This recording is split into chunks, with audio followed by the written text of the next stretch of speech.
2020 King of the Hammers recap. This year's KOH was one filled with pain, struggle, and perseverance. 2 weeks prior to the race, Sean broke his foot but refused to let it slow him down. At last year's inaugural King of Baja race, Dave Cole gifted everyone that entered the race a qualified position in the 2020 KOH 4400 race. Sean and the Muddnutt crew decided to take advantage of the offer and not only run the Everyman Challenge on Wednesday, but they signed up to enter the 4400 race on Friday. Over the off-season, the Bronco had received a few changes and upgrades. Along with the new shock package that consisted of King IBPs up front and a set of Radflow 4-tube bypasses in the rear, the car also received a fresh 455 cubic inch aluminum Dart small block Windsor from RPM Machine.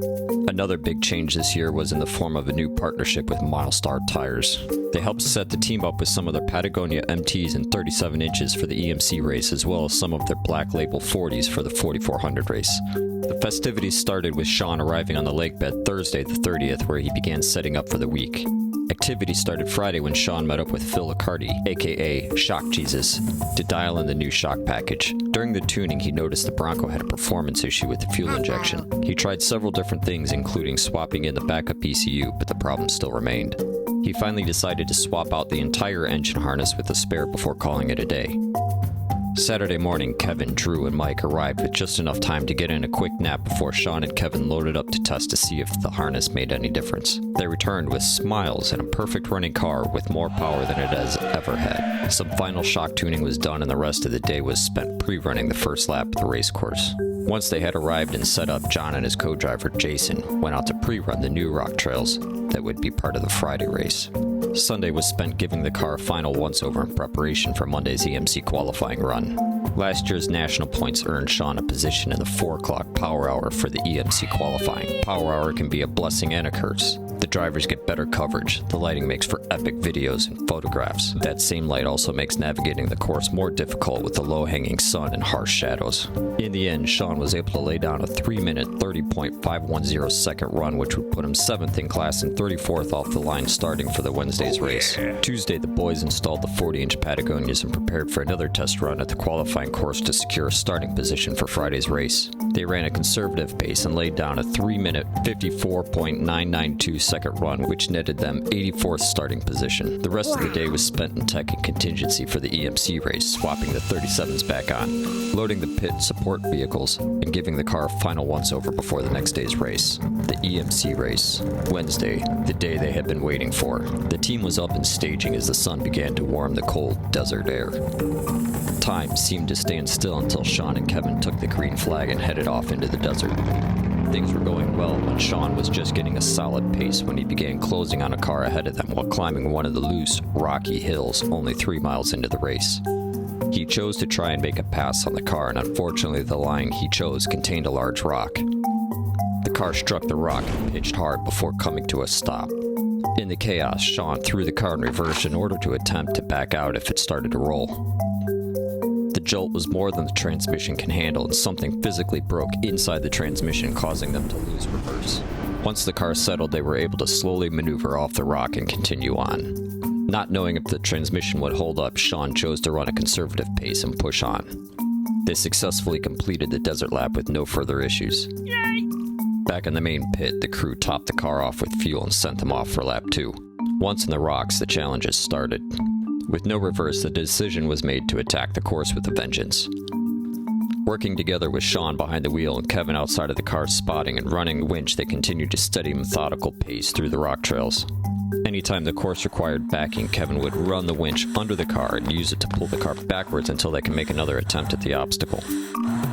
They knew they were pushing the car and its components to the limits, but they were determined to finish the race. The rough stuff, fabricated housings, rod ends, and builder components stood up to everything that was thrown at them. The ARB USA air locker worked flawlessly. PCI race radios kept the comms going all day long. The RCV and Brannick axle shafts never even flinched. Best of all, Milestar Patagonia MT tires took some serious punishment with only one flat all day due to an extremely hard hit that ripped the bead that would have taken out any tire. The course out in Johnson Valley is known to be brutal on tires, but the Patagonias took practically everything thrown at them and held strong. 9 hours, 43 minutes, and 15 seconds after taking the green flag, Sean took the checkered flag, completing the EMC race 10th in class and 37th overall. It may not have been the finish they set out for. The desert fought them every step of the way, but they finished and that was worth celebrating. With EMC completed, Thursday morning, we all slept in a little longer before a few of us took time to make a walk through Hammertown, check out some of the new food vendors for breakfast. Once fed, it was all hands on deck in order to swap the transmission and mount the 40-inch tires before heading to tech and contingency. Once through tech, we did a final prep on the car and prepared for Friday's race. Main race. Friday morning started early once again, lining up to attack the desert. The race plan for the day was a little different than EMC. Sean would take the green flag with Kevin once again in the co-driver's seat. They would run lap 1 while the car was back in the main pit. Sean would turn the driving duties over to Kevin and John would jump in as co-driver for lap 2. Lap 1 went down with 0 issues. Once in the rocks on lap 2, Kevin and John would continue a steady pace, knocking off competitors and race miles.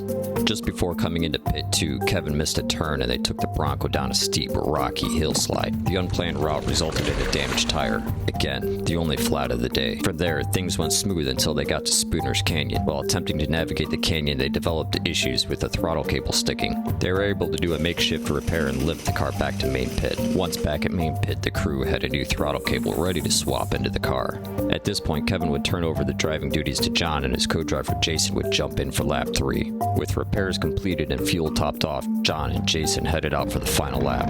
They made it through the first part of the course and headed out towards Means dry lake bed. Just when things were looking up, the stress and abuse the car had received started to rear its ugly head.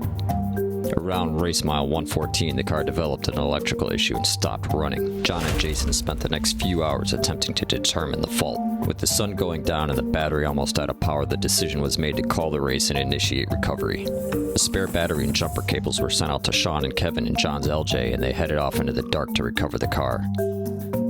Even with a fresh battery, the car refused to cooperate, so they hooked up the Bronco to John's LJ and towed it back to Hammertown. Again, not the results they had hoped for, but still a very good day and a major accomplishment for the team. We cannot thank everyone who helped make the 2020 King of the Hammers Week another memorable experience. We do want to give a special thanks to our marketing partners, Milestar Tires, ARB USA, Rough Stuff, RCV, Brannick, PCI Race Radios, Jimmy's Army, Tire Balls, as well as to support Cracker Fab Motorsports, Dirty Coney's Race Support, and Goodall Racing for the assistance in the pits. Special thanks go out to the crew that made the trek out to assist. Thank you Sean Rance Jr., Sadie McDaniel, Jason Crick, Mike Boyle, and Brian Palmer. The team is already back home at Muddnutt World Headquarters in Aztec, New Mexico, and preparations for our next race has already begun. Photos in this post have been provided by MRB Photography. Don't forget to follow us on Instagram at Muddnutt Racing. Photographs provided during this narration have been provided by Muddnutt Photography.